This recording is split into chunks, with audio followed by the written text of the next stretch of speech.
बहुत बहुत धन्यवाद। आज के कार्यक्रम में मुख्य अतिथि के तौर पर शामिल आदरणीय दिग्विजय सिंह साहब,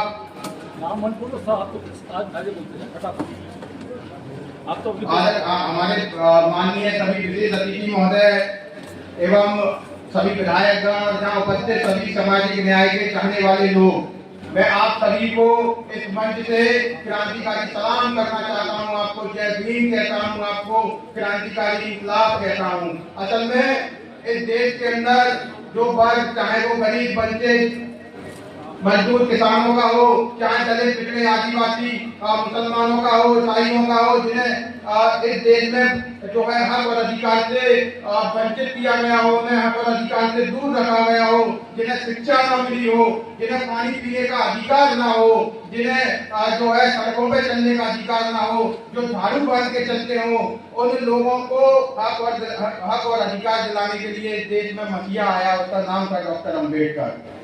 वो डॉक्टर अम्बेडकर जो महिलाओं के लिए लड़ा, वो डॉक्टर अम्बेडकर जो दलित पिछड़े आदिवासियों के लिए लड़ा, जिस डॉक्टर अम्बेडकर ने हिंदू कोड बिल जैसा बिल लाने का काम किया, और डॉक्टर अम्बेडकर को बदनाम करने का काम इन मनुवादी लोगों ने जगह जगह चौराहे चौराहे पर किया। हमने वो घटना भी देखी जब दिल्ली में प्रधानमंत्री आवास के नजदीक थोड़ी दूरी पर संविधान की प्रति जलाई गई थी, और हमने वो घटना भी देखी कि इसी ग्वालियर शहर में गोडसे का मंदिर बना के पूजा की गई। तब भी हम लड़ने का काम कर रहे थे इस मानसिकता के खिलाफ, असमानता वाली जो मानसिकता है उनके खिलाफ हम लड़ने का काम कर रहे थे। और अब जब हाईकोर्ट ग्वालियर में बाबा साहब की मूर्ति स्थापित की जा रही है और उस मूर्ति का विरोध जब किया जा रहा है, तो उस मूर्ति का जो विरोध कर रहे हैं उन मनुवादी व्यक्तियों के खिलाफ, जातिवादी व्यक्तियों के खिलाफ हम लड़ने का काम कर रहे हैं। असल में आज का कार्यक्रम करने का उद्देश्य सिर्फ इतना था कि आखिर अम्बेडकर से इतना डर क्यों, आखिर अम्बेडकर से इतना डर क्यों, और अम्बेडकर से जो डरने वाले लोग हैं वो आगे चाहते क्या हैं। वो चाहते हैं इस देश में मनुवाद को स्थापित करना, वो चाहते हैं इस देश में मनुस्मृति को लागू करना। मैं और मेरे साथी धर्मेंद्र जी जब पहली बार जब फरवरी में मुख्य न्यायाधिपति महोदय से मिलते हैं और उनको एक ज्ञापन देते हैं और कहते हैं कि जिस तरीके से सुप्रीम कोर्ट में बाबा साहब की मूर्ति है, उसी तरीके से जो है ग्वालियर हाई कोर्ट में भी बाबा साहब की मूर्ति लगना चाहिए। हमारा उद्देश्य सिर्फ इतना था कि बाबा साहब वो जो एक जाति के नहीं है, एक समुदाय के नहीं है, उन बाबा साहब को जो एक जाति और एक समुदाय का नेता बनाने का काम जातिवादी और मनुवादियों ने किया। इतना सा उद्देश्य कि बाबा साहब की मूर्ति जब सुप्रीम कोर्ट में लगी एक वकील के तौर पर, हजारों लाखों मूर्तियां बाबा साहब की उंगली दिखाते हुए राजनीति के तौर पर, लेकिन जब एक एकेडमिशियन के तौर पर लगी, वो शिक्षाविद के तौर पर, वो इकोनॉमिस्ट के तौर पर, वो एक इतिहासकार के तौर पर, तो एक नए अध्याय की शुरुआत सुप्रीम कोर्ट से हुई। तो हमने कहा कि वो अध्याय ग्वालियर के हाईकोर्ट में भी स्थापित होना चाहिए। तो कौन आया सामने?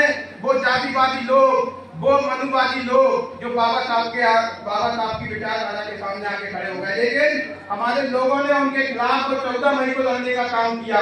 वो 14 मई या 17 मई को चीफ जस्टिस का और माननीय राज्यपाल महोदय का इनॉग्रेशन का शेड्यूल आ जाता है, और हाईकोर्ट जब बाबा साहब की प्रतिमा स्थापित करने के लिए मंगवाता है तो उसे हाईकोर्ट में नहीं घुसने दिया जाता है। आज सोचिए कि हाईकोर्ट के आदेश के बावजूद ये लोगों को ताकत कहां से मिल रही है कि ये हाईकोर्ट के आदेश के, चीफ जस्टिस के आदेश का उल्लंघन कर रहे हैं और बाबा साहब की मूर्ति को हाईकोर्ट में घुसने नहीं देते हैं। जबकि हाईकोर्ट के अधिकारी, पीडब्ल्यूडी के अधिकारी उस मूर्ति की अनवानी के लिए होते हैं, लेकिन फिर भी नहीं घुसने दिया जाता है और कहा जाता है कि बाबा साहब की मूर्ति नहीं बचेगी। तब हम इस मंच से कहना चाहते हैं कि तुम तो जब भी आ रहे थे, जब हमारे खुद के तुम्हारे खिलाफ पहले भी जब लड़े थे, हजारों साल पहले, 100 साल पहले, 50 साल पहले जब लड़े थे, और आज तुमको आज भी हराने का हम काम करेंगे। और स्पष्ट तौर पर इस मंच से कहना चाहते हैं कि इस देश में दो विचारधारा, एक मनुवाद को मानने वाली विचारधारा और एक संविधान को मानने वाली विचारधारा। वो 100 साल की मनुवादी विचारधारा जो आरएसएस को पालती है, और वो 75 सालों की हमारे संविधान की विचारधारा। तुम भले ही 100 साल के हो, लेकिन इस 75 साल की विचारधारा तुम्हारे खिलाफ हमेशा खड़ी रहेगी, तुम इस 75 सालों की विचारधारा को बर्बाद नहीं कर पाओगे। कल भी हम तुम्हारे साथ तुम्हारे खिलाफ लड़ने का काम किए थे और आज भी एक संवैधानिक तरीके से तुम्हारे खिलाफ लड़ने का हम काम कर रहे हैं और हमेशा लड़ते रहेंगे। इन्हीं बातों के साथ मैं आपसे जो है विदा लेना चाहता हूँ। काफी सारे वक्ता हैं, हमें मुख्य अतिथि को सुनना है, हमारे जो है विशेष अतिथि जी को सुनना है। कॉमरेड आयशा घोष है जिन्हें सुनने के लिए काफी सारे लोग आए हैं। राजन पाल गौतम साहब हैं, विल्सन साहब हैं और इन्हें सुनने के लिए आए हैं। जसप्रीत सिंह साहब को सुनने के लिए आए हैं, दिग्विजय सिंह साहब को सुनने के लिए आए हैं। मैं आपसे निवेदन करूंगा कि यहाँ से जो भी ये असल में ये सभा नहीं है, ये एक ऐसा आयोजन है विचारों का, जहाँ हम विचारों का मंथन करेंगे और जो विचार हम यहाँ से लेके जाएंगे और मीडिया के माध्यम से, हमारे माध्यम से जो विचार जनता तक पहुंचेगा, निश्चित ही वो बदलाव का विचार होगा। इसी के साथ एक बार आपको पुनः जय भीम, आपको क्रांतिकारी इंकलाब। जय भीम।